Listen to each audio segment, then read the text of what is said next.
And right now at 11, ballots are being counted across the country as America decides who will be the 47th president of the United States. Right now, the Harris and Trump campaigns continue to watch the map as it begins to fill in. Harris has 167 electoral college votes. Donald Trump has 214. You're watching WESH 2's Commitment 2024 coverage. I'm Stuart Moore. And I'm Summer Knowles. Now, what used to be a swing state that decided presidential elections will stay firmly in the Republican column tonight. Now, former President Donald Trump is projected to win the Sunshine State, as you see here, all of Central Florida going red other than Orange County. Trump at 56% right now. Kamala Harris at 43%. And former President Donald Trump is in Palm Beach County tonight, watching as those results come in at Mar-a-Lago. But our Sonica Dange is also live at his official watch party at the Palm Beach Convention Center. Sonica, Trump in the lead at the moment. How's the mood at the convention center? Well, the cheers have certainly gotten louder and more frequent as more and more states go towards Trump. I can tell you that now the Palm Beach County Convention Center is fully packed. We're slowly starting to see that trickle throughout the evening. Presumably, all of the traffic heading into the area and the long security lines did hold some of them up. But as you mentioned, Mar-a-Lago is one of the places where we're seeing large crowds. That's where former President Trump is watching the results roll in. And we are also seeing large crowds gather outside Mar-a-Lago full of supporters. He himself cast his ballot this morning in Palm Beach County. We are expected to hear from him at the Palm Beach County Convention Center at some point tonight.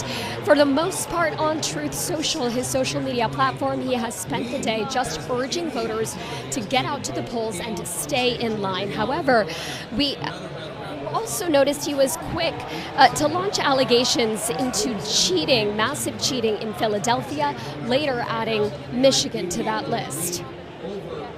He has done everything he possibly can, and I actually think tonight is, no matter how the race goes, I think it's the start of something really big. I think so many more people are politically engaged now than they have ever been. I think so many more people are awakened to the reality of the past 4 years under the Biden-Harris administration. I apologize, I keep looking around because we did hear note that some of the family and close friends that were at Mar-a-Lago with the former president watching those results roll in have now entered the Palm Beach County Convention Center. So we are keeping our eyes peeled to any indication that he himself may be arriving. Again, he is expected to take the stage here tonight at the official watch party for the Trump fans campaign. When he does take that stage, we will bring it to you. Reporting live from Palm Beach County, Sonica Dange, WESH 2 News. All right, Sonica, we'll go to you as soon as that begins. Also, let's take a live look right now at the Harris campaign watch party that's happening at Howard University in Washington, D.C. Of course, this is the vice president's alma mater. We'll have a live report from that watch party coming up at 11:15. Look at some other states right now. We're going to start off with Pennsylvania. As you can see behind me, President Donald Trump 51% and Kamala Harris has 48%. Let's move on to the next, Michigan. Well, that was Michigan. We were going to start in Pennsylvania, but we'll start with Michigan there. And then let's go. Do we have Pennsylvania? Okay, so there's Pennsylvania, 51% for Donald Trump, 48% for Kamala Harris. We just did Michigan, and then I believe we have Wisconsin numbers as well that we want to share with you, where right now Donald Trump is at 50% and Kamala Harris is at 48%. Of course, we're going to continue to monitor these, and as they change, we'll update them here on air and also online at wesh.com. Meanwhile, Florida Senator Rick Scott will be keeping his seat, fending off a challenge from Democrat Debbie McCarcel-Powell. WESH 2 has tears at both candidates' election night parties. Christina Watkins is in Miami at the McCarcel-Powell campaign. But first, let's go to Bonita Springs, where Justin Shecker is at Rick Scott's campaign party. And Justin, Rick Scott just spoke a few moments ago. Stuart and Summer, good evening to you both. This ballroom was packed with Senator Rick Scott's supporters when he took the stage for his victory speech. Florida, we did it!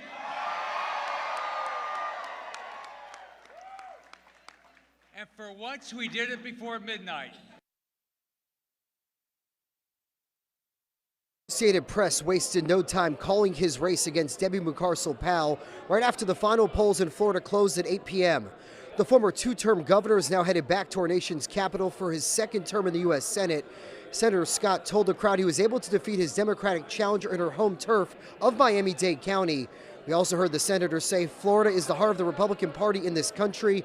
Now Senator Rick Scott has his sights set on replacing retiring Senator Mitch McConnell and becoming the next majority leader if the GOP is able to flip control of the U.S. Senate. I've run businesses. I know how to bring teams together. We've got to have real objectives, and we have to plan to start changing the direction of this country. We got to pay down the debt. We got to balance the budget. We got to get rid of this inflation. We got to secure the border. There's a lot of things to do. And the Republican senators are set to vote next week on who becomes their next party leader. With the Scott campaign in Bonita Springs, I'm Justin Shecker, WESH 2 News. All right, Justin, thank you. And Debbie Murcaso-Powell ran a race without much national help. WESH News' Christina Watkins live in Miami for us at the Democratic Challengers Watch Party. Christina, much different mood. She had a big hill to climb and just could not get the votes. Yeah, and you know, the night started off with a lot of joy and celebration. They were really hopeful that they would be able to climb that hill, but then it ended with disappointment, though a lot of gratitude. Debbie Murcaso-Powell started off her concession speech thanking, of course, her family, the voters, her volunteers, and all of her campaign staff for the countless hours they put into this effort, which, Stu, again, as you mentioned, was an uphill battle. The 53-year-old former Congresswoman stressed how fortunate and privileged she was to have this opportunity, talking about how she traveled thousands of miles up and down the state campaigning, more than 30,000 miles to be exact, knocking on doors, talking to business owners and many others who told her they wanted this Senate seat to go in a different direction. Murcaso-Powell also showed a lot of love to the more than 4 million Floridians who went to the polls and said they wanted change, but they just weren't successful in making that happen. Through it all, Murcaso-Powell stressed she is proud to be a Floridian, and she said the fight is just getting started. We will take our state in the right track. We are not going to give in. We are not going to give up. I will continue to keep my eye on the prize, and I want all of you to do the same. And Murcaso-Powell went on to say she couldn't have done any of this without any of her supporters. And though the fight is just getting started, for now, she and her family will take a moment to relax and go to Walt Disney World. Reporting live from Miami, Christina Watkins, WESH 2 News. All right, Christina, thank you. Two big races in Central Florida had a lot of eyes on them. State Attorney for Osceola and Orange counties, Monique Worrell, fighting for her job back after Governor Ron DeSantis removed her from office and appointed State Attorney Andrew Bain. And we also have our eye on Florida State House District 45 in Orange County, probably the biggest toss-up of the election locally. WESH 2 political reporter Greg Fox walking us through the votes. Greg. Well, we're talking about the Circuit 9 race. This is the top prosecutor for Orange and Osceola County, and it handles the most crimes anywhere in Central Florida. So let's take a look at the full screen here. Right now, 57% to 43%. Monique Worrell, the Democrat in this race. Andrew Bain, the independent, supported entirely by the Republican Party of Florida in this particular race. And so the question now is, since Monique Worrell was replaced with Bain a year ago when she's sworn in January, will the governor be on the other side of that door and saying, hey, you're out of a job again? We don't know that. Let's listen to Monique Worrell just a short while ago. And it has been difficult. It has been one of the most challenging periods of my entire life. But to know that after all of the lies that have been told and the $2.5 million that was spent to turn you against me, you said no. Quote, together we have built something strong, and your voices have been a critical part of our continued fight for justice and safety in our community. I am humbled to be able to serve the remainder of my term. I remain committed to ensuring that our neighborhoods, families, and children are protected. Bain goes on to say, quote, we will maintain a balanced approach, holding offenders accountable while working on solutions to reduce crime and support rehabilitation where needed. My commitment to building a safer, stronger community remains unwavering. I guess the big question here is Bain was a judge when he was pulled into the prosecutor job a year ago. Will he potentially be reappointed to the bench by the governor. We don't And know. then potentially he had to sit on the bench with Monique Worrell as the prosecutor in that area. That could be a possibility. Correct, But Fox. stranger things have happened, That's and will fair. continue to develop, I suppose.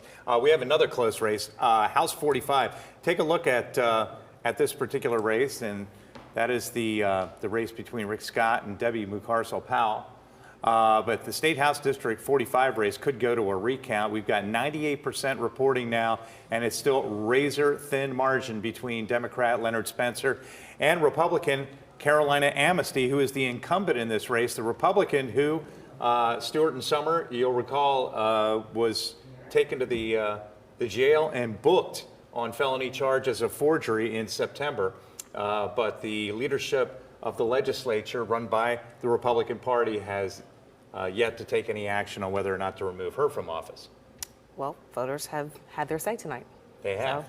A lot to still play out. It looks like we'll be back at the elections office tomorrow to see if there's a machine recount. All right, Greg, thank you so much. Okay. All right. Thanks, Greg. And so to come, we are taking you live to Washington, D.C. to check in with the Harris campaign as they wait for the key swing state votes to be counted. And we are breaking down how Florida constitutional amendments fared, which ones hit the 60% threshold. Tony. And tonight we are keeping an eye on Hurricane Rafael headed towards Cuba. From there into the Gulf of Mexico. Let you know if there's going to be any impacts here for the remainder of the work week when I see you coming up in the next couple of minutes.